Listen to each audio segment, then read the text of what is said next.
Science fiction is just what it sounds like. It's fiction.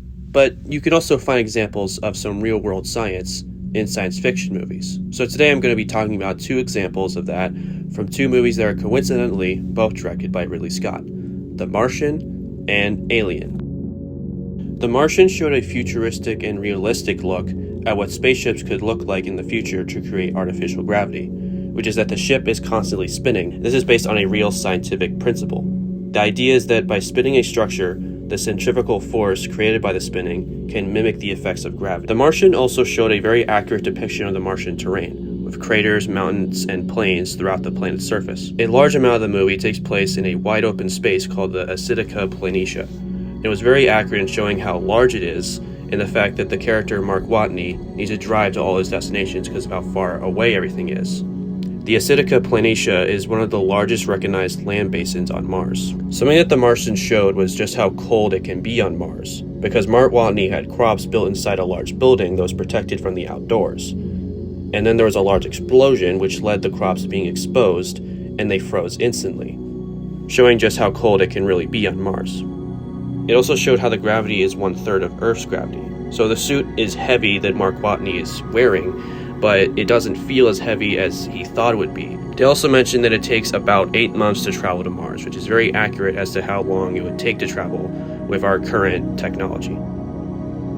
Alien demonstrates science that at the time was predicting what could be, but nowadays is beginning to seem like more and more of a possibility, such as with AI being in charge of the ship that the crew is on, as well as having body cams on the astronauts of the Nostromo, being the way that the crew not on the planet's surface is able to see what the rest of the crew is seeing. An example of real-world science is demonstrated fairly early on, when the shuttle lander fires thrusters only briefly.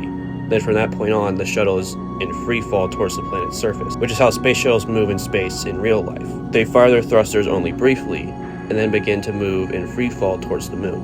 Oftentimes in science fiction movies, you see thrusters the entire way. Another example of real-world science is when it's mentioned that the atmosphere of the planet is made up of mostly of carbon dioxide, and that the surface is made up of lava flow, craters, and volcanoes. I thought that this description was very similar to Mars, so it felt like a planet that could exist in our own solar system. It is also explained that the pressure and gravity on this planet is similar to Earth, which is why it would explain that they're able to walk around the same as they would on Earth. But it's also explained that they still need a breathing apparatus because too much CO2 can be toxic to humans. In conclusion, there are many science fiction movies that are very far-fetched and seem unrealistic, and have no real-world science whatsoever. But every once in a while, there are movies that have some real-world science, either in the background as a small detail that you may miss, or in the foreground as being integral to the movie's plot.